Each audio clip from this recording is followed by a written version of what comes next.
I paid for everything they own. Then I stood 8 feet away while my mother gave a 3-minute toast at my brother's startup launch and used my name exactly 0 times. He introduced me to 12 investors as my sister who does something technical for the government. I am a Senior Cybersecurity Architect with a top-secret clearance. 3 weeks ago, I stopped a coordinated intrusion against federal power grid systems before it became a national emergency. 18万美元. That is the number. 4 years of transfers. Every dollar documented. Every transfer tied to a specific moment when I was somewhere. I cannot describe doing work that kept systems running that this family will never know existed. Tonight my brother used my clearance level without asking, without explaining, without knowing what it actually meant to impress investors in a room his career funded by my money. My mother did not say my name once. I counted. Here is what I want you to understand before I tell you the rest. I am not angry. Angry is what you are when you are surprised. I am the person who documents everything, who runs the calculation until it's complete, who waits for the right moment with the patience of someone who understands that timing is the difference between noise and consequence. The moment arrived at 9:17 p.m. when my phone rang, and I decided I was done letting my family forget what I cost. I want to tell you what I actually do for a living. Not because I think the title matters, but because understanding the work is the only way to understand the specific cruelty of what my family did with their ignorance of it.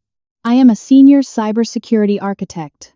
I hold a top-secret SCI clearance, with additional access authorizations that I am not permitted to describe in non-classified environments. I work on contract for the Department of Defense through a firm whose name I am not going to say here because the combination of my name, my role, and my employer creates a profile I have spent 14 years being careful not to create. What I do, at the level I can describe it, I design the systems that protect the systems.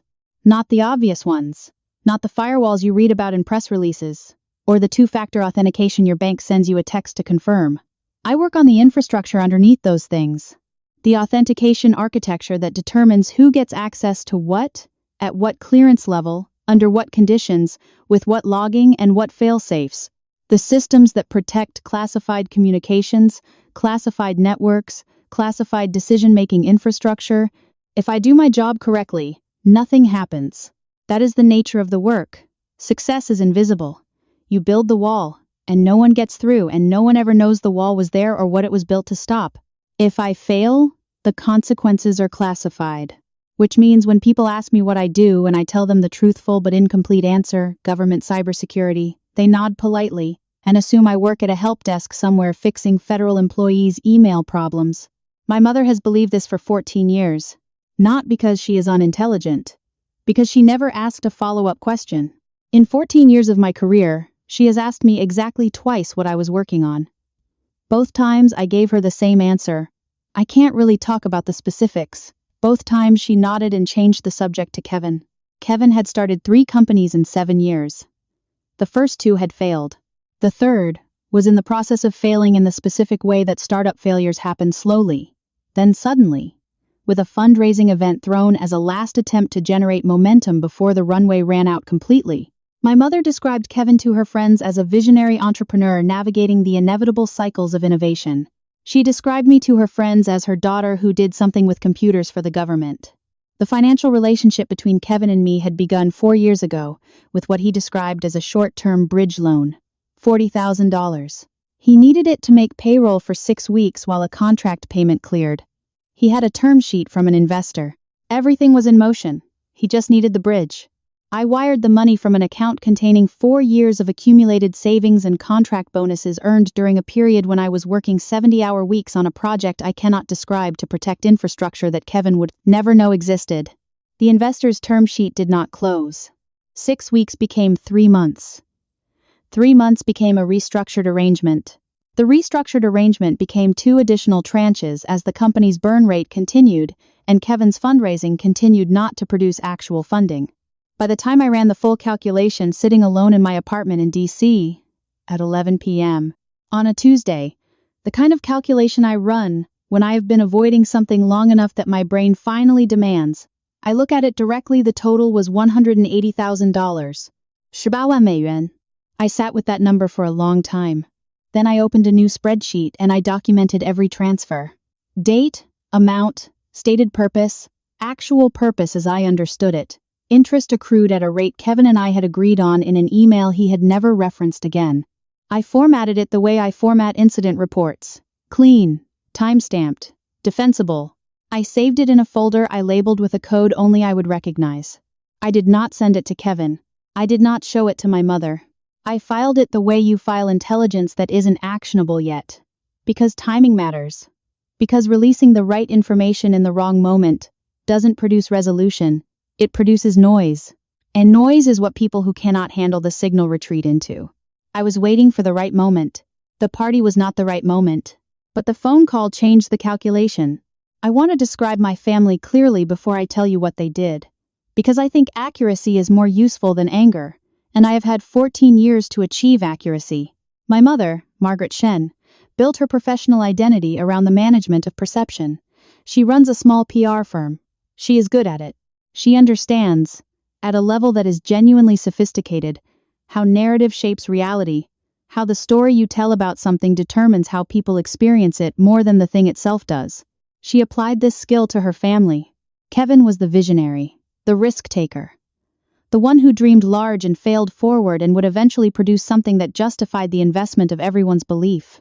I was the stable one, reliable, competent in a limited technical way. Not inspiring, but useful.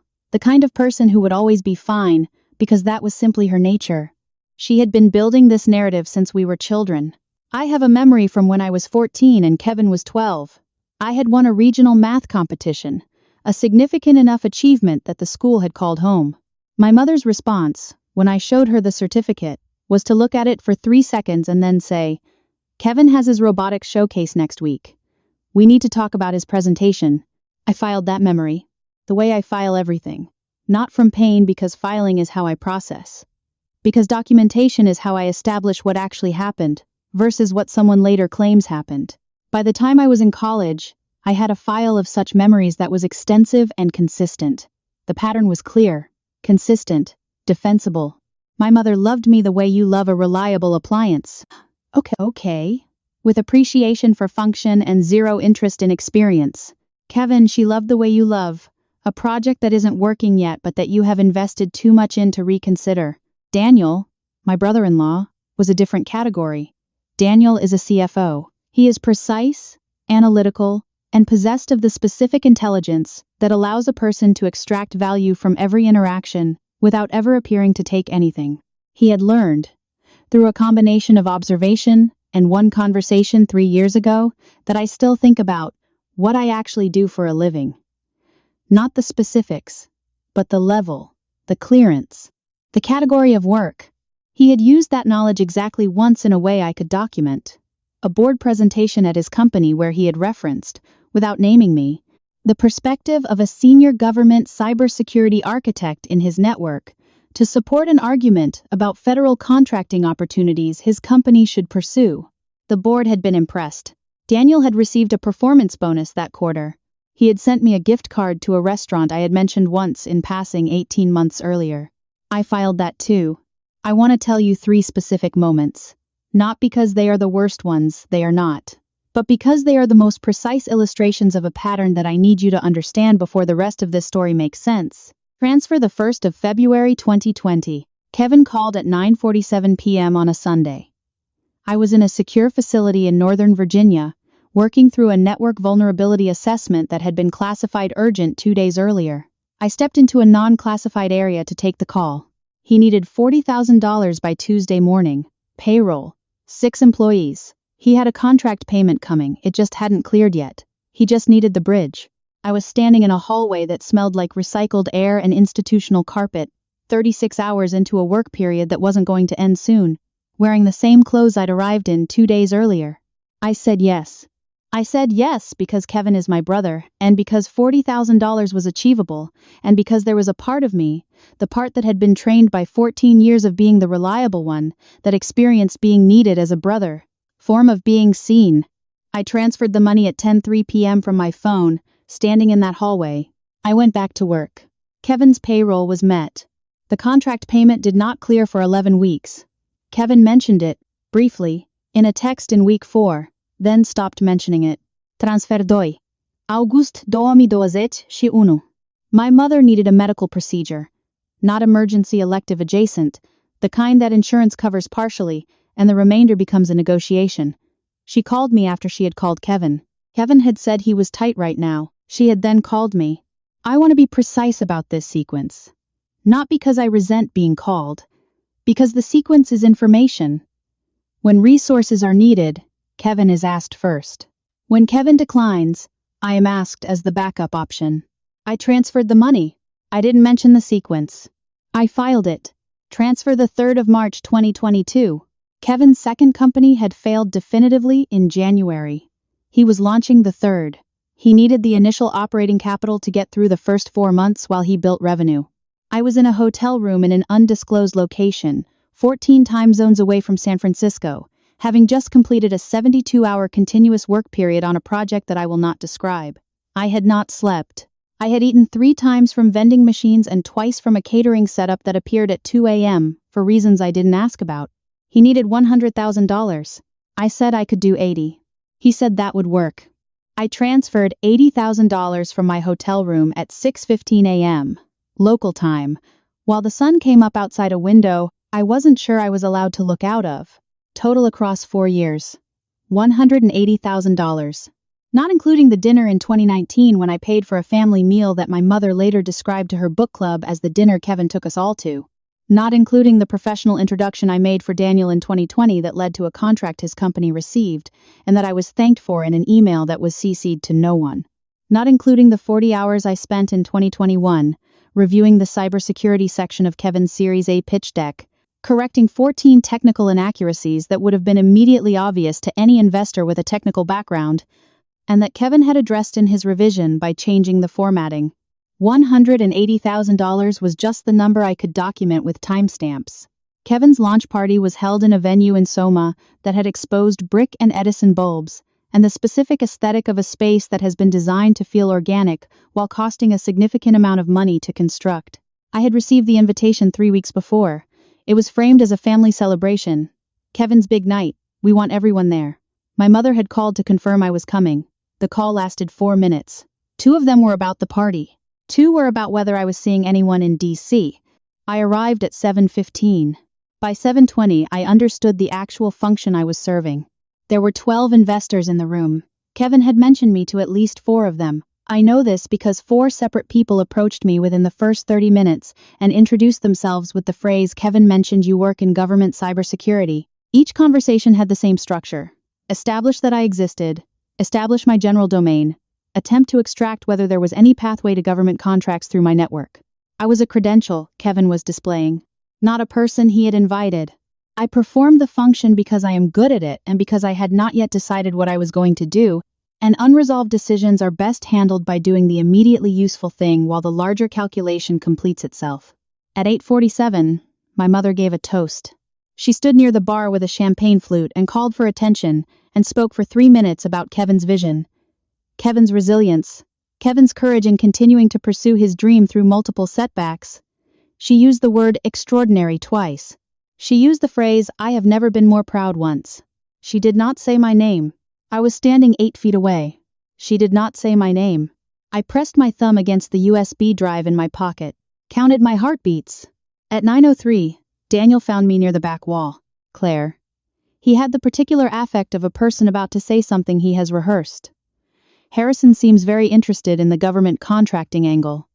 I think if you spent another 20 minutes with him, Daniel. He stopped. Why am I here? He blinked. It's Kevin's launch. Why am I specifically here? What is the function I am serving tonight? He was quiet for a moment. The rehearsed version of this conversation had not included this question. Kevin thought it would be good to have you. Daniel. He stopped again. I looked at him with the expression I use when I am waiting for a system to complete an operation I have already initiated and cannot be interrupted. He looked away first. I'll see you in a few minutes, I said. I walked to the far corner of the room. At 9:17, my phone rang. Dr. James Okafor does not call people at parties. He does not call people at dinner, or at family events, or during what would be considered personal time for anyone without a clearance level that removes the concept of personal time from operational consideration. He calls when the situation requires him to call, And when he calls, the person on the other end of the line answers. I stepped outside onto a narrow balcony. The San Francisco air was cold in the specific way San Francisco is cold, damp, salt-edged, the kind of cold that gets into your bones without announcing itself. Okafor, I said. The Zhang intrusion. His voice was the same whether he was briefing a congressional subcommittee or ordering lunch. Flat, precise, no wasted syllables. We need the authentication architecture review completed by 0600 tomorrow. The Deputy Secretary's office is requesting a briefing. The Zhang intrusion was a coordinated attempt against the authentication infrastructure of 3 federal agencies that had been identified 48 hours ago. I had been in the initial response meeting before flying to San Francisco. The review he was describing a complete audit of every authentication pathway that might have been compromised, every access log that needed examination, every remediation step that needed to be sequenced in the right order to close the vulnerability without disrupting active operations was not a small task. It was also, without question, the most important thing I would be doing in the next 12 hours. I'll need remote access to the classified environment, I said. Already arranged. You can work from the cleared facility on Market Street. Card access is active. I'll be there in 40 minutes. Good. Oppose. Claire. Yes? The preliminary review you submitted last month. The authentication gap you flagged in the interagency data sharing protocol. Yes. That's how they got in. I stood on the balcony in the cold San Francisco air and felt the specific sensation I feel when a pattern I identified weeks ago proves correct in the worst possible way. I'll have the full review ready by 0600, I said. Thank you. The call ended. I looked through the glass at the party inside. Kevin laughing with Harrison. My mother working the room. Daniel holding his wine glass with the particular ease of a man who had never once held a glass in a room where everything depended on the next decision he made. I went back inside. I found Kevin near the bar. I want to be precise about this conversation because I have replayed it many times and I want to describe it accurately rather than dramatically. Kevin was mid-sentence with 2 people when I touched his arm. He turned with the smile he uses when he's about to redirect a conversation away from an interruption, saw it was me, and recalibrated. Claire, hey, have you met? I need to leave, I said. I have a work situation. Now? The smile adjusted. The particular adjustment of someone who needs something from you and is recalculating how to maintain access to it. Harrison was hoping to talk more. Kevin. He stopped. I looked at my brother, 34 years old, standing in a venue funded partly by my money, wearing a watch that cost more than I spent on clothing in a year, surrounded by people he had told I was a government employee who did technical things. I need to ask you something, I said, and I need an honest answer. His smile stayed, but his eyes shifted. The specific shift of someone running a calculation. Of course, he said. When you introduced me tonight, when you told people I work in government cybersecurity. Yeah. Did you know what that meant? Or did you say it because it sounded like something that would be useful to you? The smile held for one more second. Then it fell. Not dramatically. Just stopped being maintained. Claire, that's not. I'm leaving, I said. I have work to do. Real work. The kind I'm not going to explain to you or to Harrison because you don't have clearance for the explanation and frankly I'm no longer sure you've earned the introduction. He stared at me. I had never said anything like that to him in 34 years. The $180,000, I said. I have documentation on every transfer. Dates, amounts, stated purposes. I also have the interest calculation we agreed on in March 2020, which you have not referenced since. I'm going to send you the spreadsheet this week. Not as a threat, as information. Because I have decided that accurate information, clearly presented, is the most useful thing I can give you. Kevin's mouth opened. Nothing came out. Tell Mom I had to leave for work, I said. She won't be surprised. I walked to the exit. I did not look back at the room. Not because I was performing an exit. Because I had work to do, and the work was more important than anything that room contained, and I had finally, completely, understood that this was true, and was going to keep being true regardless of whether anyone in that room ever understood it. The cold air hit me at the door. I pulled out my phone, opened the rideshare app, and started walking toward Market Street. I finished the authentication review at 5:47 a.m. The cleared facility on Market Street is a nondescript office space on the 4th floor of a building that has a different company name on the directory. The people who work there do not describe it when asked about their commute. The coffee machine produces coffee of debatable quality with impressive reliability. I had been there for 8 hours and 40 minutes. The review was complete. Comprehensive. The Zhang intrusion had exploited exactly the gap I had flagged in my preliminary report 6 weeks ago, an authentication weakness in the interagency data sharing protocol that I had marked as high-priority remediation, and that had been deprioritized by 3 separate administrators for reasons that were going to feature prominently in the Deputy Secretary's briefing. The remediation pathway was documented. The sequencing was clear. The access logs had been reviewed. Every dependency had been mapped. I sent the report to Okafor at 5:51 a.m. His response came at 5:53. Thank you. Brief at 0800. You should be there. I was there. The briefing was in a room with no windows and very good coffee, and a Deputy Secretary of Defense who asked precise questions and received precise answers, and at the end of the session said, directly to me, "This is exactly the kind of work that doesn't get enough visibility." It should. I nodded. I said, "The gap was identified 6 weeks ago. The timeline of the remediation delay is in the appendix." The Deputy Secretary looked at the appendix. I watched the calculation happen in her face, the specific calculation of a senior official understanding that something preventable had not been prevented, and that there would be a process for examining why. "I see," she said. "Yes," I said. After the briefing, Okafor walked out with me into the hallway. "You look like you haven't slept," he said. "I haven't. Personal event last night? Family thing." He nodded. He had been doing this work for 27 years. He understood the specific expression on my face with the recognition of someone who had worn it themselves. "You know," he said, "there's a position opening up. Permanent staff, not contractor. More authority, more visibility. The kind of work you'd be leading, not supporting." I looked at him. "It would mean relocating," he said. "But you're already in DC most of the time. What's the timeline?" "End of quarter. If you're interested." I thought about a spreadsheet with $180,000 on it. About a party where my name was used as a credential and not spoken as a person. About a toast that lasted 3 minutes and contained the word extraordinary twice and my name 0 times. "I'm interested," I said. Priya brought coffee to my apartment the next morning. She does this periodically. Shows up with coffee and the specific energy of someone who has decided that the most useful thing they can do is be present. She has been doing it for 6 years. I have never asked her to. She has never stopped. She sat across from me at my kitchen table while I told her about the party, about Harrison, about the toast, about the conversation with Kevin at the bar, about the call from Okafor, about the briefing. She listened without interrupting. Priya is one of the few people I know who genuinely listens without using the other person's words as prompts for their own thoughts. When I finished, she was quiet for a moment. Then she said, "How do you feel?"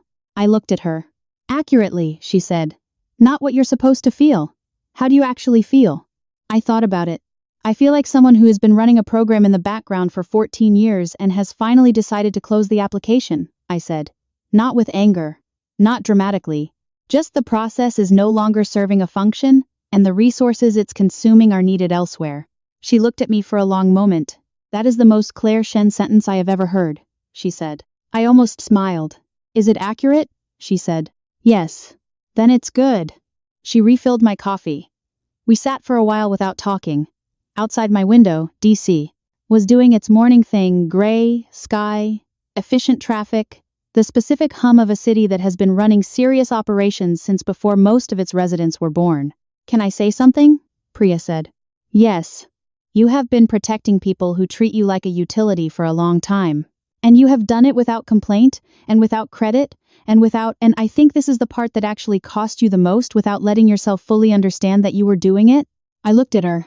"You documented it," she said.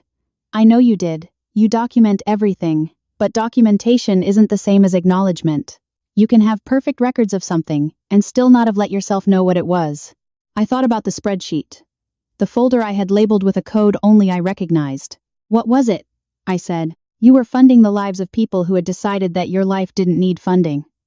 You were holding them up while they publicly described you as someone who wasn't worth holding." The room was quiet. "The Zhang intrusion," I said. "The gap I flagged 6 weeks ago. It was in the preliminary report. It was marked high priority. And it wasn't remediated. 3 administrators deprioritized it. And then someone exploited it. Priya looked at me steadily. In my work, I said, when you identify a vulnerability and flag it clearly, and it gets ignored and then it gets exploited, there's a process for examining why. Who made the decision? What the reasoning was? What the cost was? Yes, she said. I have been running the same pattern in my family for 14 years. Identifying vulnerabilities, flagging them clearly, watching them get ignored, and when they get exploited, being the resource that gets deployed to handle the damage. Yes, she said again. That's not sustainable, I said. No, she said. It's not. I want to say something to you directly. There is a particular experience that people in technical, classified, or otherwise invisible work know, the experience of being very good at something that cannot be explained, in a context where what people cannot explain, they dismiss. My family dismissed me for 14 years because I could not tell them what I was doing. They filled the silence I was required to maintain with a narrative of their own construction. And that narrative, the one where Claire was the competent, but limited one, the reliable, but uninspiring one, the government employee who did something with computers, became the operating reality of our family. I did not correct it because I couldn't. And then, for a long time, I didn't correct it because some part of me believed that if I was useful enough, eventually the narrative would correct itself. It did not correct itself. Narratives never correct themselves. They only change when someone introduces new information into the system. The new information I introduced was not haze bursting through a door. It was not a dramatic public reveal at a chandelier-lit party. It was a spreadsheet sent on a Tuesday morning, a conversation at a bar, a phone call that had to be taken, and a decision to stop subsidizing a version of my family that had never included a version of me that was real. The position Okafor mentioned is real. I have accepted it. It means a different apartment, different logistics, a level of work that is going to require resources I have been sending to San Francisco for 4 years. The math works now. It should have worked earlier. But I have spent 14 years working in systems where the most important variable is timing, where the same action, taken at the wrong moment, produces the wrong outcome, where patience is not passivity, where waiting for the right conditions is not the same as accepting bad ones. The conditions changed. I moved. Kevin texted on a Thursday. Not a call. A text. Which told me everything about where he was in the processing of Tuesday night's conversation. That was a lot the other night. Can we talk? I read it. I put my phone down. I made coffee. I drank half of it standing at my kitchen window looking at the gray DC morning. Then I picked up my phone and wrote back. Yes. When you're ready to have an accurate conversation about the $180,000, I'm available. The spreadsheet is in your inbox. He did not respond that day. Or the next. On the third day, he called. I let it go to voicemail. His message was 4 minutes and 42 seconds. I listened to it once, at 1.5x speed, which is how I listen to everything that doesn't require real-time processing. He said the number was overstated. He said there had been misunderstandings about which transfers were loans versus gifts. He said he had never agreed to the interest calculation. He said the way I had spoken to him at the party had been unnecessarily harsh given everything he was dealing with. He did not say I was wrong about the number. He did not say anything that contradicted the documentation. He said at the end, in a voice that had changed to something smaller than the one he'd used to start, I just want things to be okay between us. I sat with that for a while. Then I sent him a text. I want that too. Accurate information is the foundation of any system that works. The spreadsheet is step 1. He read it. I saw the red receipt. He did not respond. My mother called on Saturday. I answered. She spoke for 6 minutes. The first 4 were about Kevin and the party, and how I had made things difficult. The 5th was about whether I needed to think about how I came across in professional settings. The 6th was a question about whether I was coming home for Thanksgiving. I let her finish. Then I said, Mom, I need to ask you something, and I need you to think before you answer. She was quiet. At Kevin's party. Your toast. You spoke for 3 minutes. What was the last time you spoke about me for 3 minutes to a room of people? A pause. That's not. I'm not asking as an accusation. I'm asking because I think the answer to that question contains information that we have both been avoiding. A longer pause. I don't know, she said. I know, I said. I do know. Because I documented it. The silence that followed was a different kind of silence than the ones that had come before in our conversations. Not the silence of a conversation being managed, the silence of someone sitting with something they have just understood. I have a new position, I said. More demanding. It's going to require my full resources. I'm restructuring some financial arrangements to reflect that. She understood what that meant. She didn't say anything for a moment. Are we going to be okay? She said. The question was smaller than her usual voice. More genuine. I don't know yet, I said. That's an honest answer. I don't know yet. We hung up. I sat in my apartment in DC in the quiet. On my desk was the USB drive. The empty one. I picked it up, turned it over in my hand. In cybersecurity, the most dangerous vulnerability is not the one that's complex. It's the one that's been present so long that people have stopped looking for it. The one that's been normalized into the architecture so thoroughly that it no longer registers as a gap. My family's relationship with my resources had been that vulnerability.